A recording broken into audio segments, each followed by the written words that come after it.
Bienvenue à tous et bonne fête de Pâques. La célébration de la Pâques va dominer votre flash ce dimanche. Les chrétiens fêtent donc la résurrection du Christ. Pour eux, le Christ est mort et ressuscité ce dimanche. C'est le passage de la mort à une vie éternelle donnée et voulue par Dieu. Notre reporter Grace Kando a échangé sur le sujet avec le curé de la paroisse Saint-Luc des 220 logements. On l'écoute. Avec la résurrection, Jésus-Christ est vainqueur du mal, vainqueur de la souffrance, vainqueur de la mort. Avec la fête de Pâques, désormais, nous sommes ouverts à l'esprit, ouverts à la vie éternelle. Parce que la fête de Pâques, par et avec la fête de Pâques, Jésus-Christ nous offre la résurrection, c'est-à-dire l'éternité bienheureuse. Mais il nous faut y entrer. Mais comment entrer dans cette résurrection, sinon par les valeurs de l'évangile que nous devons vivre au quotidien. Valeurs de fraternité, d'accueil, de partage, valeurs de justice, valeurs de vérité. Voilà, c'était là le sens de Pâques avec le curé de la paroisse Saint-Luc des 220 logements. Les chrétiens célèbrent la Pâques. Les Baoulés, eux, c'est Paquinou, un rendez-vous culturel, des moments de retrouvailles. Paquinou 2016 a été célébré à Yamoussoukro. Le Premier ministre et plusieurs membres du gouvernement ont félicité les initiateurs pour cet événement qui impulse la cohésion sociale. Et puis, cette information moins gaie, un incendie à la Tour D très tôt ce matin, le premier niveau, celui qui abrite les bureaux du guichet unique du foncier, est parti en fumée. Notre reporter Franck Quadieu y était, son compte rendu. Tour D, au plateau, une épaisse fumée au premier niveau. Des bureaux du guichet unique du foncier ministère de la construction en proie aux flammes.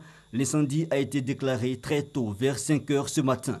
Et donc ce matin, j'ai été appelé par les vigiles qui étaient en faction ici, comme quoi mes bureaux ont pris feu. Et donc je suis arrivé, ils m'ont signalé que l'incendie a débuté à 5 heures du matin. Et donc le temps d'appeler les sapeurs-pompiers pour qu'ils rejoignent les lieux, il était déjà à 6h45, 7h. Donc moi-même, je me suis dépêché sur les lieux. Nous avons constaté effectivement qu'il y a des dégâts énormes, des dégâts matériels énormes. Heureusement, il n'y a pas eu de perte en vie humaine, Dieu merci. Et donc là, c'est le côté, l'aile droite de la mezzanine qui tient lieu de bureaux. Il y avait 2 bureaux.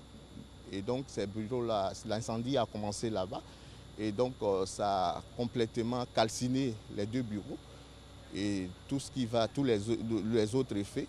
Et puis c'est descendu. Descendu au niveau de la réservation et de l'accueil, mais les sapeurs-pompiers sont à pied d'œuvre. Les braves sapeurs-pompiers sont en train de se battre pour que vraiment, pour sécuriser tout le matériel dans l'autre aile, l'aile gauche. Une aile qui mobilise toute l'attention des secours qui, au moment où nous quittions le site à 8 heures, était encore à la tâche. La ville de Bouna, dans le nord-est de la Côte d'Ivoire, a été jeudi le théâtre de violents affrontements entre agriculteurs et éleveurs. Le bilan des combats s'élève à 17 morts. Pour appeler les populations au calme, une délégation du gouvernement est allée sur place, délégation conduite par le ministère de la Solidarité, de la Cohésion sociale et de l'indemnisation des victimes. Hors de nos frontières, 5 candidats à la présidentielle du 20 mars au Congo ont appelé la population à une opération ville morte dans tout le pays pour contester la réélection de Denis Sassou Nguesso pour un quinquennat nouveau après déjà 32 ans au pouvoir.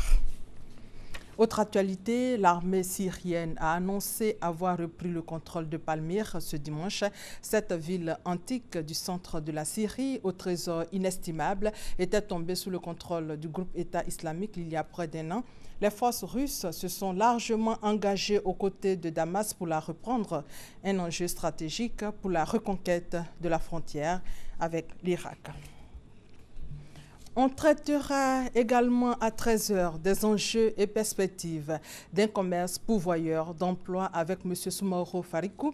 Il est le président de la Fédération nationale des acteurs du commerce de Côte d'Ivoire. La FENACI est une organisation patronale de défense des intérêts des commerçants de Côte d'Ivoire. Donc, cette organisation a entrepris des réformes pour mettre de l'ordre dans le secteur. À 13 h, nous en parlerons largement dans le Dimanche Magazine. Et c'est la fin de ce flash. Merci de votre fidélité. Rendez-vous donc tout à l'heure.